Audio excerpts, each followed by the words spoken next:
people who consider themselves to be of the faith or believe in the Bible or identify as a Christian, how judgmental they come off.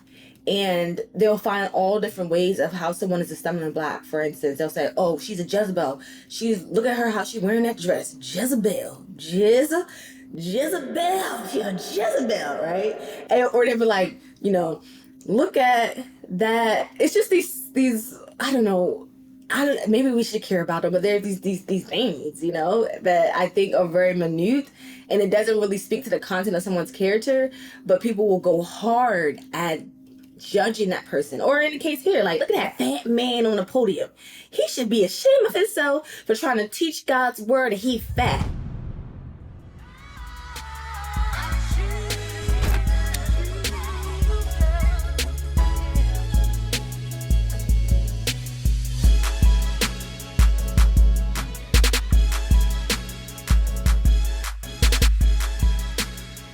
Yo, I'm so excited about today's video. I'm going to share with you all what's been happening in my algorithm, and not only just consume this content with you all, but to create a new thought or invite you all to create new thoughts around the topics or conversations that are often happening, but we just land in the same space. So before I get into today's content, I want to invite you all into what I call a thought exchange. The thought exchange is similar to the stock exchange, where we're thinking about the ideas and the thoughts that we consume on the thought market. So we consume content, and sometimes we dive into it. We invest our time and our energy into it. And sometimes we'll see a thought, we'll hear a thought, and we want to create something new because we're inspired by it, but it doesn't necessarily align with this new creation we want to create. So part of that framework, the third section, is called CAP. So CAP is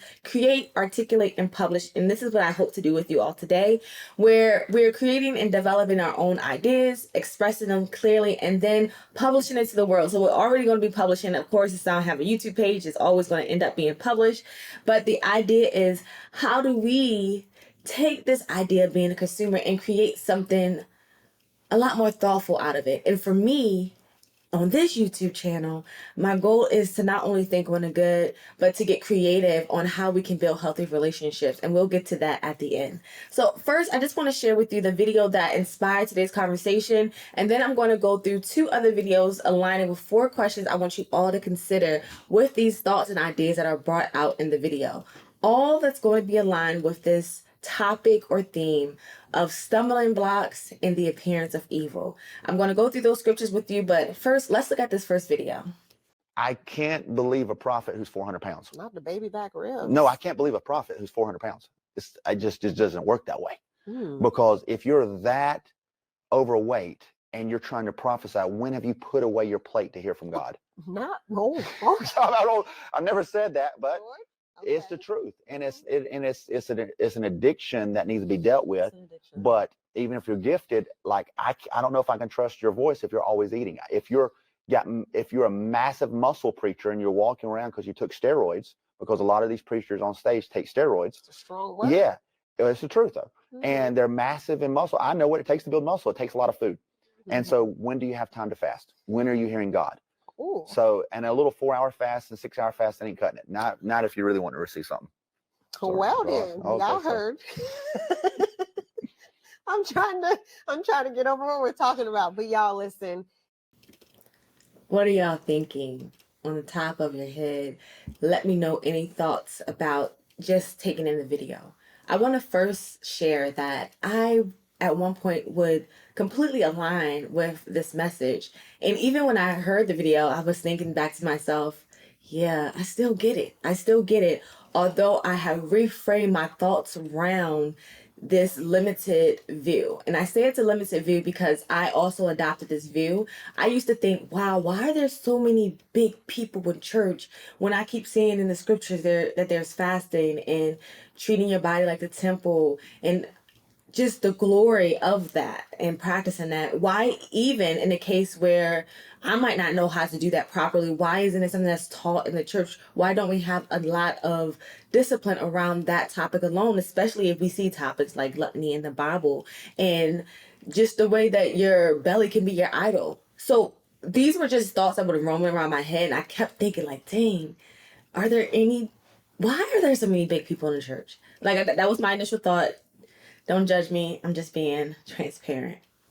So with that understanding, I think I adopted this thought processy where it was always about, healthy eating, what you put in your body is being important, just as important as the thoughts that we consume.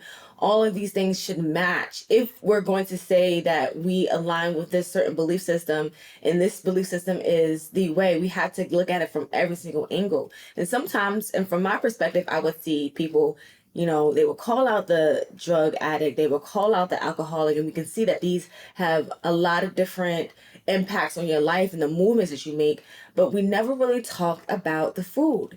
And I remember there was a sermon that I saw, and I'll just lay it in the background, where this pastor, he started talk about food and just the different perspectives of looking at it. And I think it's a really good video because, one, it doesn't just approach gluttony from appearing to be big.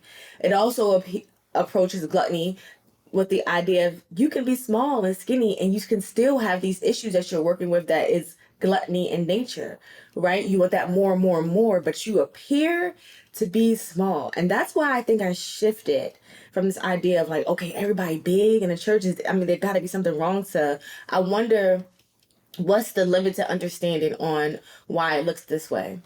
The other thing that helped me here is I remember going on, it's recently been going on these different journeys of fasting, and they have been different lengths and different types. I actually just finished a 4-day dry fast for the first time, which I thought I could never accomplish, but I did. And there's something so beautiful about the fasting experience that I just want to share with you all in the Happy Weight series that I have mentioned before. But this fasting idea, when I first approached going into the fasting, I had a hard time just getting started because it just wouldn't stick. And then I remember being in therapy and I expressed, hey, I don't know why it won't stick or something. And I ended up getting a partner, and that helped me do one of the longest fasts I've ever been able to do. And then from there, I would just have like ones that maybe lasted 14 days or 7 days. But what I noticed in this experience is I was very, when I shifted from it being spiritual and then looking at health fasting, which was this last one with the dry fast, it was health related. Although I do everything, based off my relationship with God, it's going to still require prayer for me. It's still going to require a relationship where I'm asking God to guide me and to help me through these. I did not want to make it a spiritual fast because I know that's a sensitive topic where people say you can't talk about fasting, but I think that we need to talk about fasting, especially because after you fast, and this is where I made my mistake, after you fast, there's a refeeding process. In this refeeding process, you can go back into the weight that you had originally because you just think, oh, I lost this weight, but now I can eat whatever. So you're bringing back the same junk or the things that pretty much caused you to hold on to this weight. And that can have detrimental consequences on your body. And it also just leads you to this idea of like, dang, I just did all of this. And now it's like I have to undo it. Now, the fashion conversation I do want to spend some time with, and there's a lot to pull out from it. But I just wanted to mention that briefly because the water that you release during the fasting is filled with is what's supposed to be released, and how you're supposed to rejuvenate your body is with this new fresh water, but not just the new fresh water, but this idea that you're going to operate with better eating habits as well. Even if it's a spiritual fast, I would assume that you want to use this to help discipline your body. It's something so beautiful, y'all, about being able to conquer the flesh in this way and to be disciplined in this way, that it goes beyond what happens on the scale. It goes beyond the fact that you lose things or you appear differently. There's something internally that happens when you go through this experience. So, with all that being said, I am very interested in these topics, but I do believe that there is a strategy to going about these conversations, because not only are we talking about the discipline of the body, we also are talking about what that's supposed to mean if you do it in a spiritual way, as mentioned in this last video, but also what that appears like. And so the appearance is where I really want to sit, is because if you are seeing me today, you would not have thought how many different fasts I did because of the way that I went about the fast, and also this understanding of hormones and the food that we eat and how it impacts what happens when you start to get these healthier habits, and then the time that it takes, right? The process that you go through when you're getting rid of these processed behaviors, and that you might be stripping it away time by time, and you might not get it that first time. So now when I think about anybody who I think is big and they are leaders of a church, I don't know what relationship they have with God, and I stick there because I do not know how God sees them. And so I'm going to choose to look at them in a way that I believe God made looking at them, because they were made in his image, right?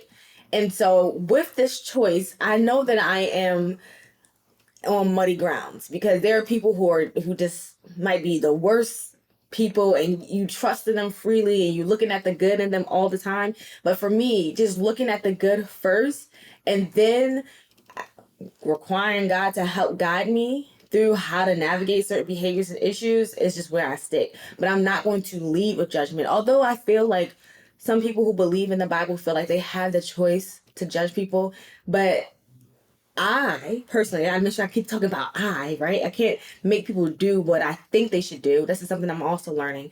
But I like to choose looking at it from the angle that I think God may look at it. And we can use scriptures. We can also use these stories in the Bible. My favorite one, I will never stop sharing it, is how God looked at David when he made his decisions, and also how he looked at the woman when they wanted to throw stones at her, and how he dealt with them. He still corrected, but he still showed this love, mercy, and compassion first. And that is what I think I see in the few videos that we'll see, or the last video that we'll look at today. But before I go into the next video, I want to just share with you 4 questions I want you to consider. So throughout this video, we're going to go through 12. I know that I have a lot of questions for you all. So here's a task for you. If you find a question that you identify with, or it challenges you, or you're wondering like, that one makes me a little annoyed, I want you to use that question, and I want you to write it out, your response to it. Based off of the video that we just saw, here are my 4 questions for us to consider. 1. What does criticism of someone's physical appearance reveal about our understanding of spiritual leadership and integrity? So what we're doing with this question is we're inviting you to consider whether physical appearance should influence our perception of someone's spiritual authority and capability. Now, as I see it, friends, there are people, I do not limit God. There are some amazing things that are happening in life. Like, for one, y'all can see me today after a 4-day fast. I was so nervous because people were like, you die. You just die after 3 days of no water and food. And I said, one, I cannot believe that I'm not having any problems. I don't feel hungry. I feel good. I have all this energy. The way that I'm thinking, boom, bam, bam, it's just so vivid. And it's so beautiful. And I do believe in prayer, because I wanted guidance in this time around, because I know that I was doing my own thing, trying to figure it out and experimenting. But wow, that's a miracle. And the fact that I woke up this morning beyond this fast is a miracle. The fact that I can move my hands and I can breathe and I can look at this camera and put out a video, like, all of that is miracle material to me. But there are other miracles that are happening out in the world that I'm still interested in exploring. But that alone, I just, But anyway, I say that to say that, wow, if God can do amazing things, why are we limiting God and saying, well, if somebody looks big, God can't be working through them? And we do not, the beauty is that God is working through all things. I see it all the time. So I'm practicing not to limit God to my limited view of what can happen. I'm always looking at, I wonder how God is working through this particular thing, even though it looks a little nasty or weird or wrong.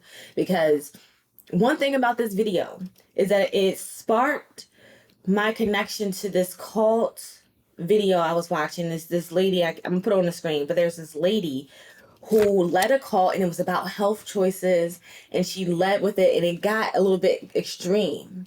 And when I was looking at the cult video, like the documentary of it, I sat there and I was like, see, this is why I just need to be guided by the Lord. Because it's easy for me, the way that I think about food and all of this. I used to be so interested in just how we ate food and whether you should eat meat or not eat meat, to the point where I cried when someone gave my child some meat at one point, and I realized then, I was like, oh, I'm too attached to this. I'm crying. He's still alive. Why do I feel this way? But most of it is because I dedicated so much time to making sure that my children were plant-based and that they had, healthy food in their upbringing. And then I got so free with them, where it's just like, I can't keep up. Just eat. You go to a birthday party. Like, I would be the mom at the birthday party, and I say, for those 3 brown children over there, can you just make their slices a little small? Because I would even see the impact of my children when they were in the house after like some candy or treat. It would just go. They would go crazy and bananas and bizarre. But then as I grew up and they grew up, I became lenient. I let them, try new things.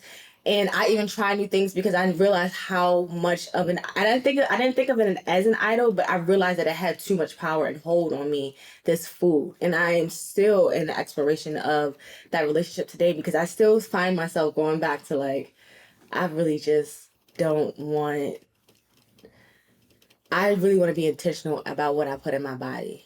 And if I neglect that, I want to keep getting back on track each day. I want to still keep trying, because it's not just about the food. It's about the the content that we consume, y'all, and how, I filter out this content and what I decide to see from it, the content of the behavior, the content of character that I engage with. I usually find the most wonderful people. And I'm not sure if it's because of my filtered lens, or if it's something about me being intentional about always choosing that's just what aligns in my life.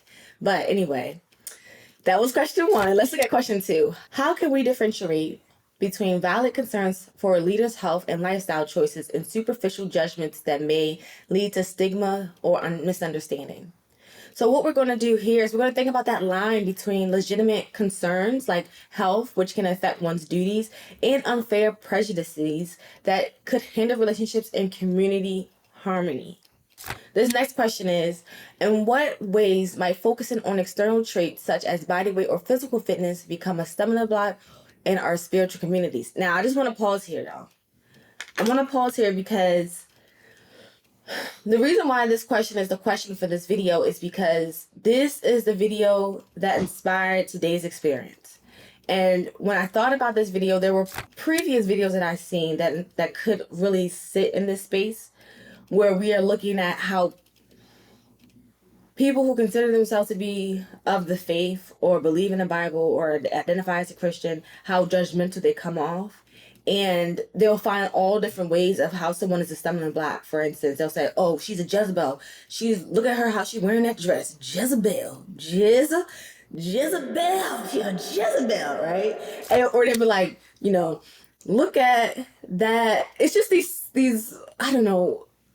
Maybe we should care about them, but there are these things, that I think are very minute, and it doesn't really speak to the content of someone's character, but people will go hard at judging that person. Or in the case here, like, look at that fat man on the podium. He should be ashamed of himself for trying to teach God's word and he fat. Why are you the way that you are? Right? Like, I don't know what it is. And I know that I'm probably being a little bit of judgmental with my delivery right now. A little maybe condescending and sarcastic. But I'm being honest about what I'm seeing. And I want this to be something that you all are inspired to do, and I'll do it for myself as well, is I want to go back to myself. Why do I look at people that way, or what do I misunderstand about people who act this way? Because that's one of the common denominators about all the content that I want to share, is that we are going to look at things that are happening on the internet, and then we're going to go back into ourselves. And this is why I call you my in friends, friends from the internet that's willing to go within and beyond the content that we consume to create content that establishes our behavior and the content of our character. But I think that it inspires me so much because I also believe that the way that we are judgmental in this way, even inside religion, outside religion, is also serving as a stumbling block, but we don't see it or haven't heard anyone talk about that because we think, okay, we can judge these people because we have the right to judge them. But then we also have this choice also to love our neighbors as ourselves. We have this choice to edify with our words. We have this choice to choose life in our tongue. And if someone feels that your delivery is moving away from the faith, because now they look at you like, oh, look at all those people who say they like God or say they're Christian, but they are just mean. Isn't that a stumbling block now? Because now people are drawn away from the faith. Then the idea here, people might say, well, they need to have a personal relationship. It shouldn't be about who's on the podium, but we are a community and we're supposed to help one another. So that's the superpower, right? Is that although it's a personal relationship, it gets strengthened when there's more than one of us edifying that relationship to make it as whole as possible. And coming to this table and realizing that we might have a common denominator, which is we might all want to live life more abundantly. We might want to get the fullness out of life. We might want to see how our gifts can help the next person.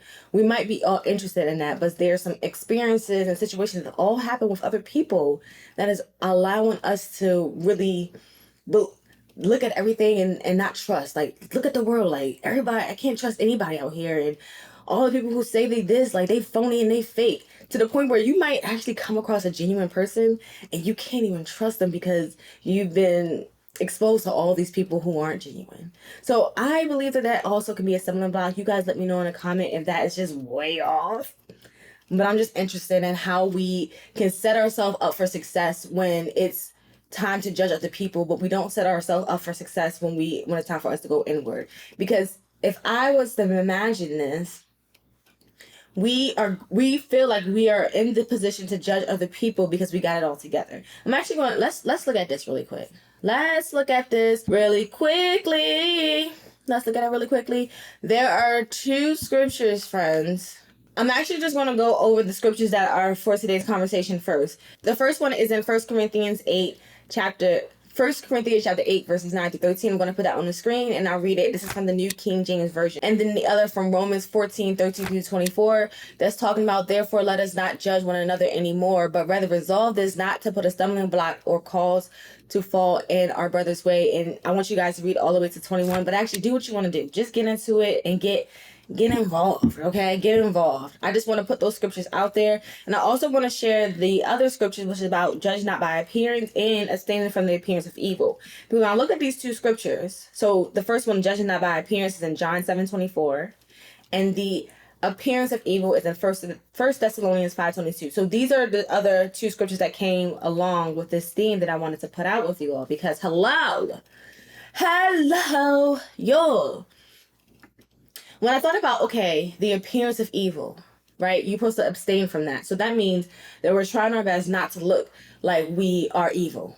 And some might look at the pastor, like in this first video, and say, oh, he evil because he not fasting enough, right? Or he too fat, he not working on his discipline, because it appears that way. And then there's this other idea of, well, judge not by appearance. So there are two different thoughts here. Okay, if I'm not judging by the appearance, that means I can look at that same fat preacher or so-called fat preacher, overweight preacher, obese preacher, however you want to say it, and see how God is still working through him and just leave it alone. Because the evil might be and the secret could be a gluttony. The evil also could be that you are sitting there thinking that, and that's not true. But you just make an assumption. You don't even have the truth to back it up. But let's go to this last question so I can get through today's video. So last one is, what steps can we take to foster a more compassionate and understanding approach towards evaluating spiritual leaders and members of our community? Okay. Now that's just off of today's video. That's the video that inspired today's conversation. We can stop it there. But I have more to talk about because there's two other videos I think fit in the conversation. So if you're interested, let's go and look at the second video, which has nothing to do with food. And I just want y'all to stick here and see if y'all can see the connection here. I just want to see if y'all can see the connection here with the theme, the appearance of evil and the stumbling block. Okay. I want y'all to listen to this. Now, I'm going to give a little bit of background on this particular video because we're only going to look at a section here. I don't even know if I'm going to be allowed to share. So here's what happened. There's a woman. She appears to be a black woman in the United States of America. She is married to who appears to be a white man, but a vanilla man in the United States of America. They have children. When they had their first 2 children, the children come out and they look like they're biracial. Like they got a little chocolate and a little vanilla. However, they have a 3rd baby and this baby comes out pure vanilla, even though they had a chocolate mommy. And so in this video that we're about to look at now, this mother is talking to someone who's close to her about just the experience and what it feels like. And what happens when people have this limited idea of what they should see, this limited idea of what should be, and how that impacts the next person. So boom, bam, bam. Just wanted to give you all a little bit of background. You guys can also check out this video on the actual channel, but we're only going to look at a little bit. I think what it is that our world is not educated. We have so much ego. And I'm sorry you had to go through that as a mom. Constantly explaining yourself. What if things were reversed? Would a white woman with a baby who looked black experience the things that I'm experiencing? Or would people care? No, they wouldn't, because to them it's like, you're saving a child that's poor, that's in a struggle. What sometimes scares me. I want to just stop there really quick, y'all, because yes, when I seen this video, I was just like, wow, because y'all, this is so wild to me. Now, she pointed out that if it was the other way around, how would it be perceived? So we've had people who have adopted brown children and they appear to be heroes. And then we have people who are brown who are like upset, like, why did you get a brown baby and try to be a hero, but they haven't got the babies to take care of them. And they are judging someone who took care of them. But even in this case, this is the actual mother. But if we're thinking about how often, and this is just my limited view, this is my limited worldview, because I'm sure there's somewhere in America where there's a whole bunch of brown people taking care of cream children. Actually, there was a whole time period where they was nursing these cream children, right?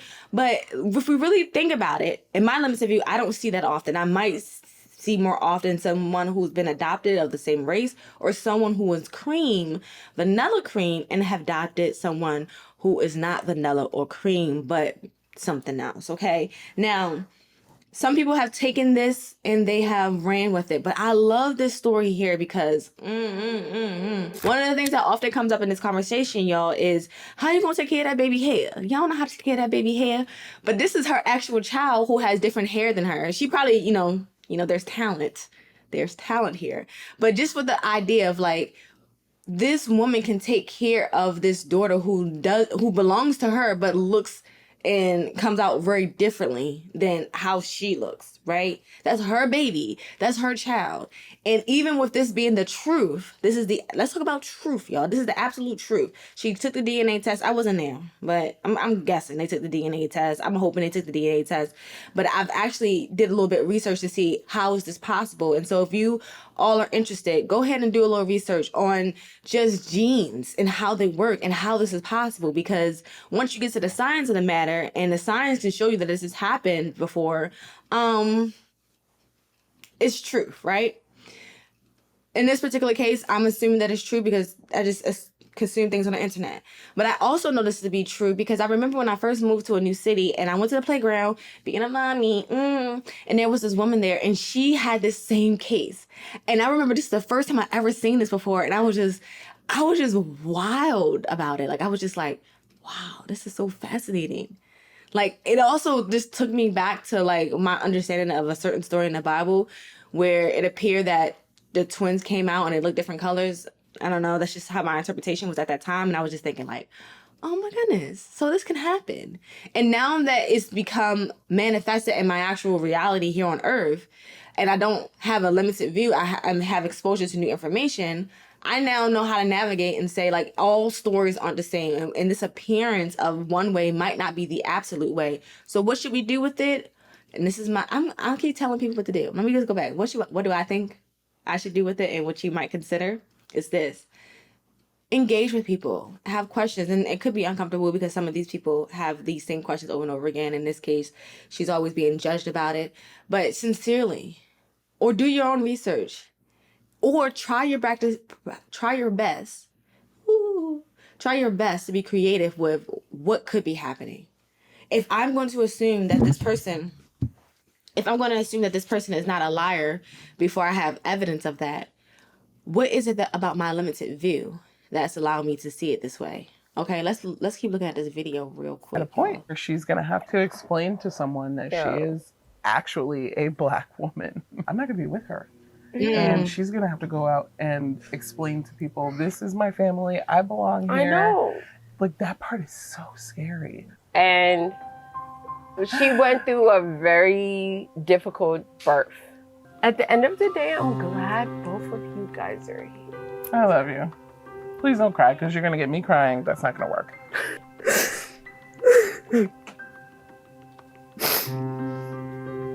She made it. We're here. We're happy. I just wanted y'all to see. At the end of the day, I'm so glad that you both are here. I wanted us to take away that line. It's because sometimes we look at people and we just think that they're just someone that wasn't created in this miracle of a world. And we just find different ways to be nasty to them or find different ways to harm them. And even in the case where some people are harmful, some people are just ugly, nasty people, then the challenge is, how can I get creative with how I see that person? And how can I still continue to show this passion and mercy, or even see them in a way that might be a little bit radical? When I read Matthew chapter 5, verse 48, it says, be ye therefore perfect, I was just thinking, like, how was that? What do you mean by that? But when you read the rest of Matthew chapter 5, and it gives you all these different examples of like what to do in the cases of someone doing this bad to you, or hitting you in the cheek, and how you're supposed to respond. There's so much power in that. And I think the power happens, y'all, when you discipline your body and you learn new ways about this world. There's so many things that I've learned in the fasting processes that I went through this year. One is that you definitely can gain all that weight back if you not educated, right? Education is what she said here. Educated about the refeeding process, or you're not even educated about the fact. This is something that's beautiful that came out of the fasted experiences. You could be releasing all of these things that are harmful for you, and then you start to bring in something that's good for you into your body, and your body is always working in your favor. And for the most part, from my understanding and just how my body has been dealing with me, it wants to support me. Even in the time that I held on this extra weight, which actually made it easier for me to fast for longer, is because my body was using the fat that I had, and it was also protecting me. Like, even in the fact that people are big is a protection, y'all. And sometimes we're looking like, oh, look at that. I mean, there's a limit. I believe there's a limit. There's some studies on like where that limit now becomes a little bit detrimental. And I think this is where the overconsumption and the gluttony comes in. But even to the fact that you could just appear a little bit overweight, and people are like, dang, that person, da da da da, but don't know how much, they been working on their body, or how their hormones are working against them, and they've been being active about going to the doctors, but it's just not working out. And the fact that we live in this world, in this environment where the access to food is a lot different, and the understanding of what's in our food is interacting with our hormones, making it difficult for people to actually navigate their weight journeys effectively. Even down to a few different videos I've seen where people have left the United States and went to a different country that doesn't allow some of the food that we see here, and the weight drops off easily. But when they come here in the United States, it's an issue. Like, things like that is just, it's about the choices. It's all, we have a choice to judge, but we also have a choice to research and to understand and to listen and to believe that there's so many different aspects of a situation.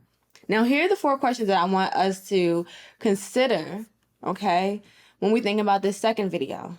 Now, The first one is, how do our personal experiences and limited exposure influence the way we perceive unusual family dynamics or appearances? And what are the potential harms of these perceptions? So now we're thinking about reflecting on how your own background and limited experiences might shape your judgments and negative impact these judgments you can have on others. The next question is, what are some examples of harm that can result from making assumptions about someone's identity or family relationship based on superficial characteristics? Now, I didn't get to show you this in a video, but y'all can see, like, they're emotional, they're crying right here. But there was a woman that was in the store when this woman was with her child who was cream while she was brown.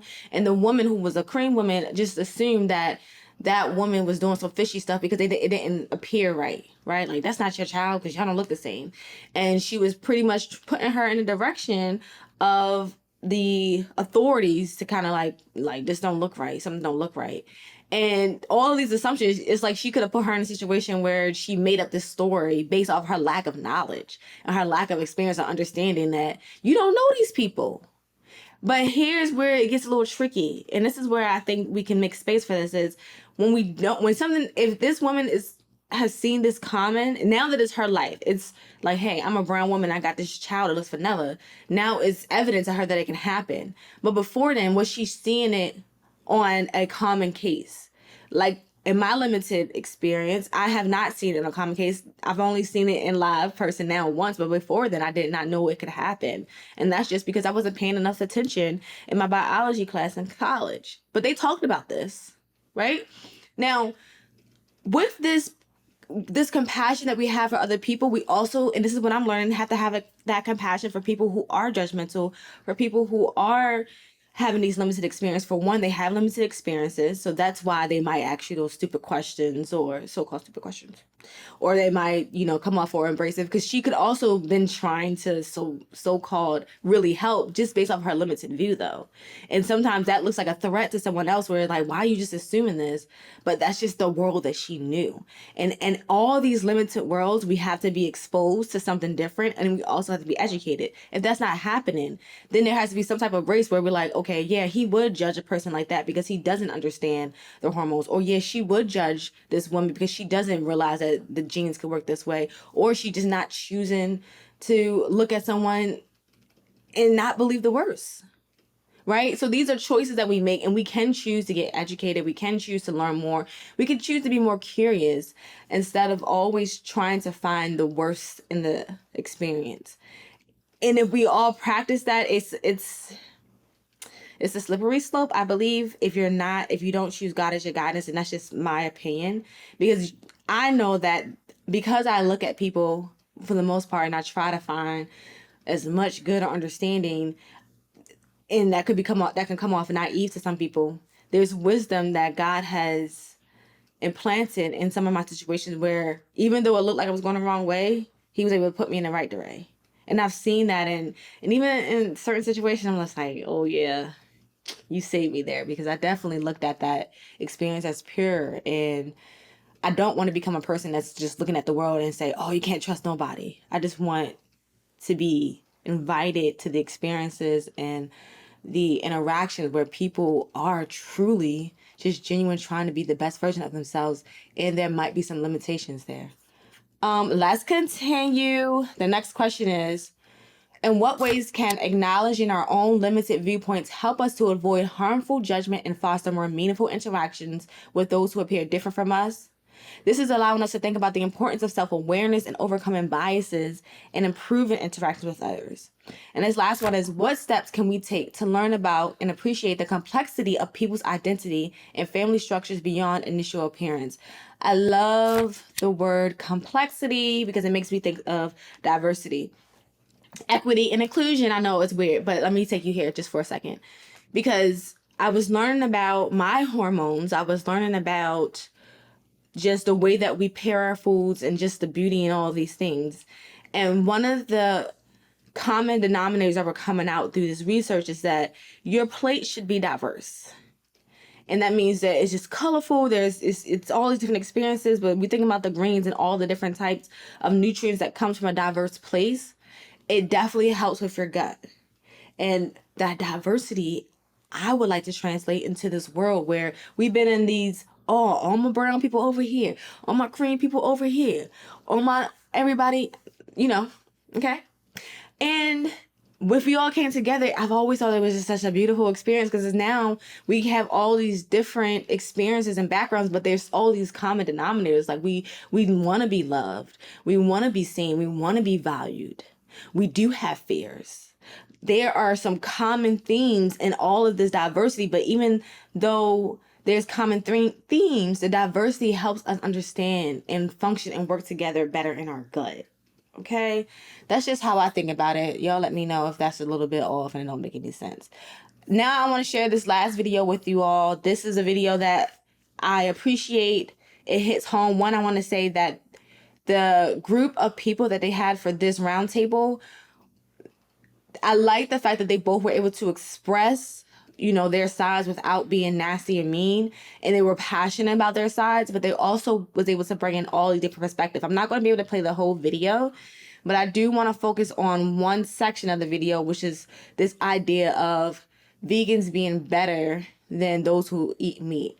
And I want to share this section because on the internet, I see a lot of people. If I look at a lot of plant-based recipes online, and in the comments, you'll see somebody like, "Why do you just do this?" Right? They get mad, and now I have to practice like, "Oh, why do they think that way?" Right? I gotta choose to practice like why are they just so angry about someone eating a certain food? How does it dictate your life? But now as I'm navigating this world, food, the intake of the food, like the judgment that comes with it, all of those things are impacting why we're going at it so much, and just our personal passion belief systems. Like I think about the animals, and just when I think about choosing life versus death, plants seem to have more life than that. And that's my personal experience, but I've also expanded my knowledge and understanding and all the things to understand like someone choosing this does not make them a bad person.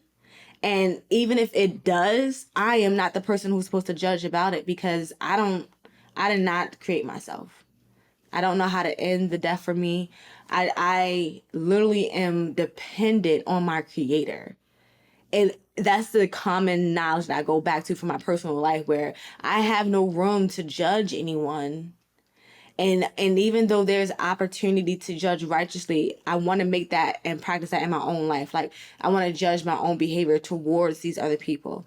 And it's a practice. I'm practicing. I'm not saying I got it all together now. Okay. Let's watch this last video and then I'll share the 4 questions and then I'll do a little story reading time for those who just love being here, talking with me. Okay. Absolutely. Absolutely. Yeah, let's just play the first, yeah, y'all just gonna have to be here for a little bit. Let's just play the intro to give us a little bit of context, and then I'm gonna go to the question, that I thought was interesting in this video.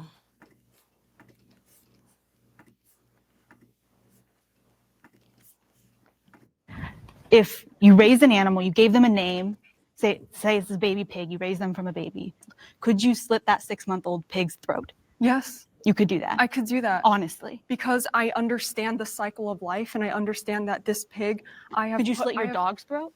I have invested this time into raising this pig, into developing the nutrients, into, living a safe, comfortable life. And in turn, I get to be nourished and taken care of as well.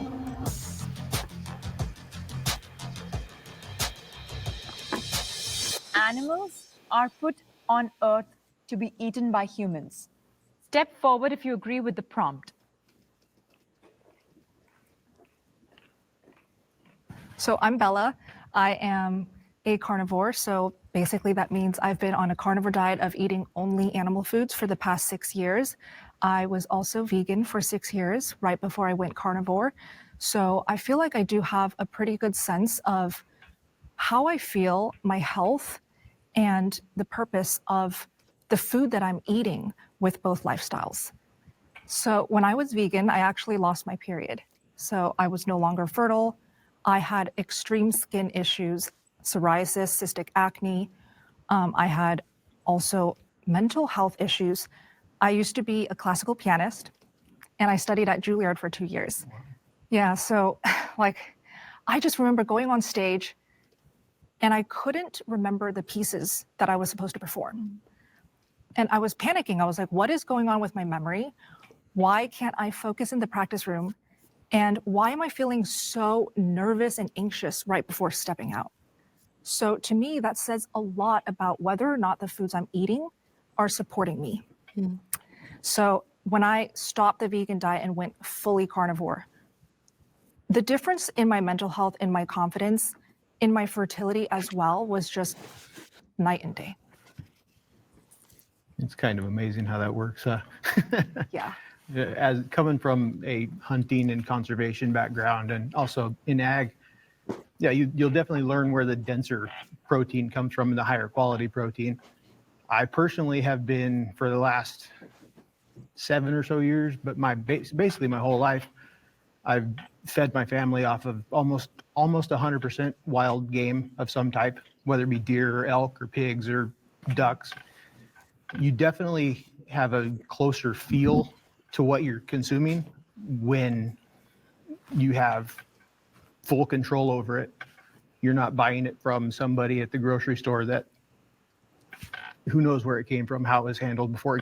I just want to mention that what's so important about what happened in the conversation so far is she's someone who's actually experienced something outside of her norm or experienced a lifestyle that's on the opposite spectrum of today's conversation. So she realized that she wanted to do that, but her body responded differently. And this is where I love the idea of actually, let me just pause really here because I want to get these two out too. Because from this video, I thought about, okay, there are scriptures in the Bible that's talking about like not despising someone of meat. And I want that to be clear to anyone who's despising people who decide not to eat meat versus not. So this is in Romans 14:2-3. It says, one person believes he may eat anything, while the weak person eats only vegetables. Let not the one who eats despise the one who abstains, and let not the one who abstains pass judgment on the one who eats, for God has welcomed him. Now, this is a different version than I'm used to reading, but the idea here is don't despise one another. Just go on and live with your life. And maybe at the end, we'll be able to understand why it happened the way it does. Because when I was reading, I was looking at before the Adam and Eve did their thing, their meat was plant. That's what they had as their nutrients. And then all of these different laws came in, and part of those laws was just even which type of animal to eat and how to eat it. And so there came complexity in that. But before, it was very pure, it was very just, you got the plants and all of this is your meat. But then we were able to have domain over animals. And so we named them, and then we had this opportunity to also eat them. And I just, just things to consider. For me, that's just what stood out to me. When I really started getting to the Bible, I was like, oh, so this whole time it was about the plants. Like, and I'm a big advocate of Daniel's and just how he ate during a time where there's all this stuff in the food. He's like, let me just stick to these. And then how they came out with fuller faces, and they were like, the outcome was like, oh, I wouldn't imagine that from you just eating these items. Then I'm also thinking about, okay, so when you do look at the Bible, it talks about like the meat and the fat, like this is for those who are royalty, and this was considered a luxury. So those are all different things where it's just like, well, it's a lot happening here. But as I choose, I wonder what it means by those not eating vegetables being weak. Like, that's something I would want to dig into further. Like, even a woman being a weaker vessel, do we always think that that weak is the same type of weak that we assume it is, or does it appear that way? But yeah, just wanted to say that a little quickly. Let's continue. Got there. And yeah, I think they're here for you to eat. I don't think strictly for us. I mean, whoever needs that protein takes that protein, and it's been that way for millions of years. So I'm a raw meat eater, meaning I only eat raw animal products. And I found that, finding myself here, I had to go through a long, extensive journey of finding the truth about what is true about our diets, about nutrition, about the world, about spirituality as well. And I think when it comes to thinking about if we are meant to eat animals and that animals are meant to be eaten by us, we have to remember that we are at the top of the food chain. And being at the top of the food chain, it doesn't mean that we can just go on a rampage and do whatever we want, you know, kill animals and eat them all, but it comes with a responsibility. The strength of being at the top, having the conscious ability to make those long-term decisions and put in the long-term investment to raise animals for food, it takes a lot of time, it takes a lot of effort, it takes a lot of knowledge. And that is something that we humans have the power to do. And so I see it as, yes, we're at the top, but being at the top comes with that responsibility to ethically care for the animals, because it's this beautiful relationship where when we take care of the animals, and like you said, you eat a wild game. I'm just gonna stop here because I don't want to make it too long, but the idea of us being at the top, and this is this concept that sometimes people think when you get at the top of something, whatever it is, and it's like, then now you look at everybody else like, you know, now I can take advantage of you and control you. And the way that she's pairing this to, I guess, ethically taking care of the animals to prepare you for eating and understanding like the responsibility and being responsible with it. It was an interesting take. I also think about it in a way that, you know, there's a whole food chain, there's this whole understanding, but what if there's a relationship that we're supposed to have with creation that's not so like, I feel like a better words, I don't know how to get here, but I think about the fact that, you know, we might go up to a certain wild animal and they would attack us, and we have dogs in our house, and we put, I still can't get over the fact that we put collars and chains, like leashes on our dogs. And I know that it's something that we you know, I don't know, it's just, I get it. I get it. I'm just thinking of it like, wow, like we don't see, like you don't want to be on a leash. And I remember when I was thinking about that so hardly, I was walking through the trail near my house, and I seen this woman. She just looked very like royal. The way that, and it was like she didn't have nothing fancy on, but her posture and just the way she was, you know, conducting herself just seemed so royal. And on the right of her, I see that she had her dog, and he or she didn't have a leash on. And I was just like, can she do that? Because I'm thinking like, I don't want people to have leashes, but like she really don't have no leash. But the dog just seemed like it was trained or knew what to do, and all these things. So this education and this compassion, I think is way bigger, and I would love for us to spend a lot of time there. I know that we've gotten so consumed with all the other things that's in our place that we haven't worked on our relationships with just the world and the people in it. And that being my theory is that if we worked on that, then everything will fall in the place that we want it to. But let's go to this section here. So this section that I thought was really interesting, y'all. It was so interesting to me because that was such a good question, because this is what it feels like. And this is even being someone who's adopted one ideology over the other and have experienced both of the worlds. It's just like, I feel that, and I don't want to come off that way, but this is something to talk about. So the prompt here is, vegans are better human beings than meat eaters. Let's look at it. Let's look at this together, y'all, because this is wild.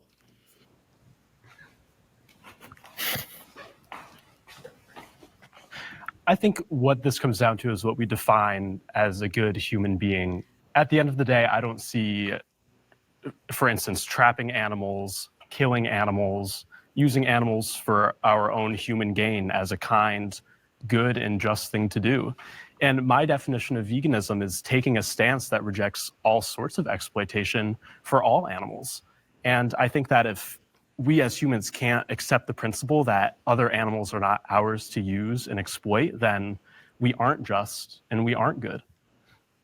I agree. I believe that there can be exceptions, and I think they're extremely rare. Like if somebody was on the brink of death and it was proven to only be because they're eating a vegan diet, or if they're living in indigenous societies where, even if it's part of their culture, I don't fully support that, but if it's type of land that's not fertile to grow crops or harvest crops, these people could be exceptions. But I think that not taking a stand against oppression is always going to make you a worse person than someone that is. When I think of being kind to animals, I think of all the animals that are used in various ways today as we're speaking. There's animals that are forced to perform into circuses and are beaten with bullhooks and whips to get them to be submissive and perform. There's animals confined to battery cages drowning in their own feces, so humans are able to consume their rotting dead bodies. And this in no way shows kindness or compassion if we make the choice to support these types of this type of abuse and exploitation. We all have a choice to be vegan, to make the right choice, and to reject this rampant, horrific, hideous animal abuse that is happening all around us. I don't think that being a vegan just makes you a good person because you care about animals. I think that a vegan is, I mean, you cannot care at all about animals, but you reject oppression. You're not going to go pay for the systemic slaughter of another individual's life for self-benefit. And I think that objectively that makes you a better person than somebody who's going to pay for that when they have a choice not to. All right, can the disagreeer step forward?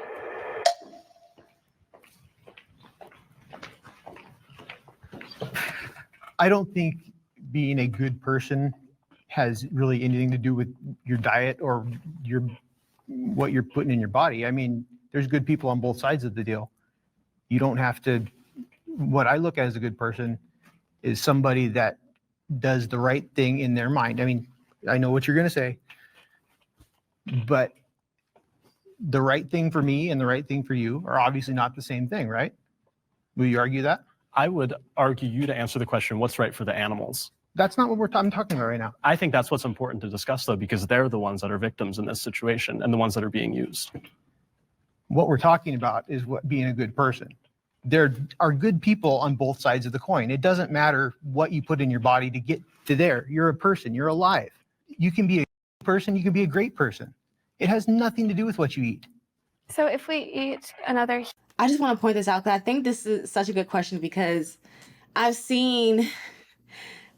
So when you think that you appear to be good, but then someone who's different from you or doesn't have the knowledge or understanding, they was raised a certain way, now they appear to be evil, and then you use mean tactics to try to get them on your side, but then you are a good person. I don't think it's happening here. I think this is a really good group. And this is what I imagine when I say we all should come to the table and have these discussions.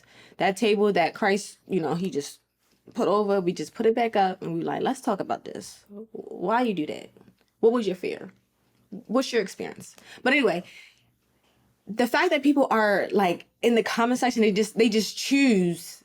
What they say, they just choose battles or something like that. There's a saying out there that people say, like, you chose violence. Like, they chose to come into a comment section on a plant-based page and just say, you're just stupid. Like, why don't you just do this? So, like, you could have just stayed over there in your world. Or how plant-based people might come over to another discussion and they're like, you guys are evil. And in this case, you guys are like bad people. But there's so much for us to learn, and there's so many different angles of identifying this good and evil. Write down what is good, what is evil in your world. And then once you write down what's good and evil in your world, where do you get those ideas? Like, have you ever, and I mean, some things should be apparent. I believe so. I believe that we will all think some things are just apparent, but then there's just different cases where, okay, that person did that thing for this reason. And then the other side of the story, it's because this happened.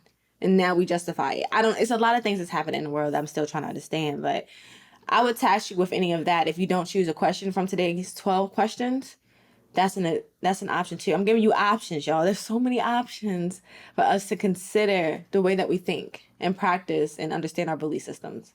Human being, but everything else we do is completely moral. Does it make us a good person if it has nothing to do with what we eat? I mean, the animal didn't want to die. That person didn't want to die. I just personally don't see the difference. And the main takeaway here is that you do have a choice. You don't have to support this type of violence and cruelty, but yet people do. Okay. And I don't consider that good. That's and fine. I would not consider that being a good like I said person. before, that's your opinion. You're allowed to have an opinion. So am I. And me sitting here, I'm not forcing my opinion on you. I really don't care what you think about me. I don't care what you think about what I do. Do you consider killing an animal a good thing to do? If it's needed, yes. Is it needed for you? Yes. No. Absolutely. I would argue that it's not needed for you because you have choices to make. But and you don't know my continue to make the bad choice. Well, Which, you're sitting in the Jubilee studio in Los Angeles. Absolutely. So I feel like you probably have access to a grocery store. So it's better for me to go to the grocery store and buy a hamburger package No. that was killed by somebody, No, God knows hunting where. is better than buying meat from the grocery store, but I choose to not eat either kind of That's meat. fine, and that's your choice. Right, and it's fine for you to have your opinion and me to have my opinion, but the 100%. reason that one person feels more passionately about it than the other is because one person's choices has victims and the other one's doesn't. May I chime in? I'd love to add an angle. So when I was on your side. For 6 years, I was on your side. So I completely understand where you guys are coming from, where you see this cruelty happening to all of these animals in these factory farms. There are other victims that I could just list right now when I was vegan because I was having crazy temper tantrums. My mood was this. I could not think straight because I was having so much brain fog. Victims could include my own mom. I would be very impatient with her, my own boyfriend, right? So if I want to be a good person, I would like to prioritize being a good daughter first. I want to prioritize being a good friend, a good girlfriend, a good partner, a good future mom. And for me, again, it just boils down to health. If the food that I'm feeding my body cannot support that goal of just being a clear thinking, healthy, vibrant person on this planet, then I feel like it, for me, justifies eating meat. How many of you were raised vegan? Of course, you guys weren't. So my next question is, your parents. Do you consider your parents good people? My parents went vegan as soon as I shared my knowledge with them. But you consider them good people? Yeah. I would consider my parents people that make poor choices in the sense that they continue to support. But before your mindset shifted to really caring about the animals, did you still consider them good people? Yeah, when I thought what they were doing was the right thing, then yes. Yeah, I mean, my parents are currently vegan, but I think that they were good people before that. And I mean, I was torn on this prompt because I do think when we get to like ranking who's a better person or a worse person, it's just kind of dangerous territory that I don't love because I think good people can do bad things. Correct. And so that was what I was wanted to tap on, because the one reason that allows me to really impact many lives is because I've never been that type of individual to punish people for not doing what I do. Exactly. It's never been my thing. But I always like to come at them with a sense of meeting them where they are. Because if we say a good person is this, then if you weren't raised that way, you're saying your parents were inherently bad. They were bad because they were eating meat and then they didn't know about it until later on. Because even my parents, my mom was vegetarian vegan. So if she wasn't, I wouldn't consider her a bad person because I have plenty of my family who are like that. They see me as this anomaly, like, I don't know how you do it, but you look good. You're definitely getting your protein.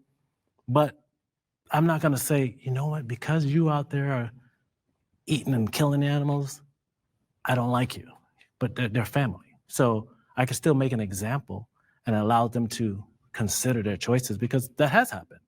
Kind of what you said, which is also, I guess, my issue with the prompt kind of zoomed out, is this idea of, comparing each other's morality. Because it's like, yes, you may not consume, an animal product, but there are choices that each person makes that does contribute to a larger systemic issue that is inherently immoral. Last time you bought a phone, oh, that was mined for minerals from the Congo. Last time you bought gold jewelry, oh, that's from the genocide in Sudan. And just with our taxes, as regard to Palestine. So there are things that we do that we have to exist in the framework of the system that it is, that we are currently in, that we can all start to measure up morality. Yeah, I mean, I am against colonialism and I'm against capitalism. This is literally what I got my degree in. And I think there are a lot of changes that everybody could make in their daily life to make them a better person. And I think that some of those changes we can't make right now because the system is oppressing us in a way that disables our free choice. But I just think that if somebody has the same ability to make choices as me and they're choosing to buy a slaughtered animal's corpse, there's nothing good about that. And I fail to see how that doesn't make you a worse person than someone who's not doing that. Yo, that was so real. I want to know what y'all think about that. Can y'all please share your thoughts in the comments? Please just give me one comment. What do y'all think about that alone? Like that question, and just, ooh, it's a miracle to be alive.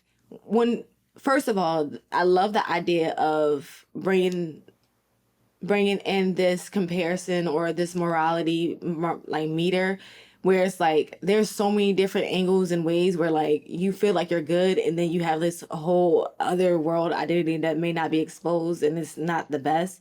And even in cases where I think about people who do seem to do all of it right, and they might not seemingly have a relationship with God, and that could be appearing to be bad. Like there's all these different like aspects of it that I don't have the answer to, but I'm just curious on, I like listening to people because there's been so much exposure and experiences that I've had in this world.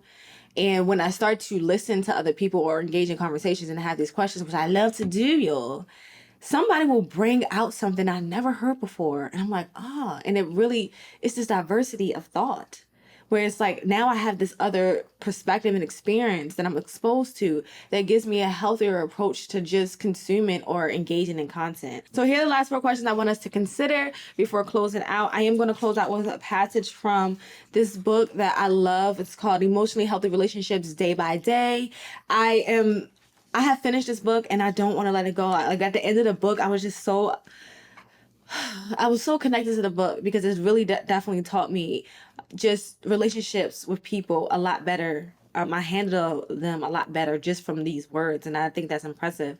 And I want to invite anyone who wants to go through this 8-week course with me to look at the link in the description box below. Become one of my friends and select that you want to go through this 8-week course with me.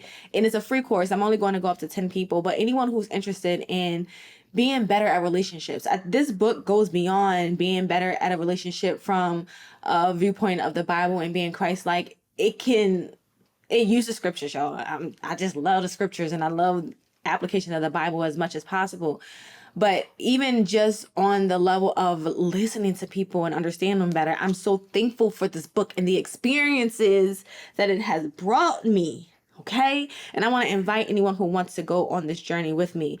So I'm going to read the passage from here, but here are the last 4 questions I have from this video alone. How do our personal convictions about diet and ethics influence our judgment of others' choices, and what impacts might this have on our relationship? So I just wanted you to reflect on how strongly held personal beliefs can color perceptions of others, potentially leading to judgment or conflict. And we think about judging other people and conflict, and will it really get people to really consider what we want them to hear? Or if we really think they're in the harming nature, how do we really use our words in the most effective way? Like honey.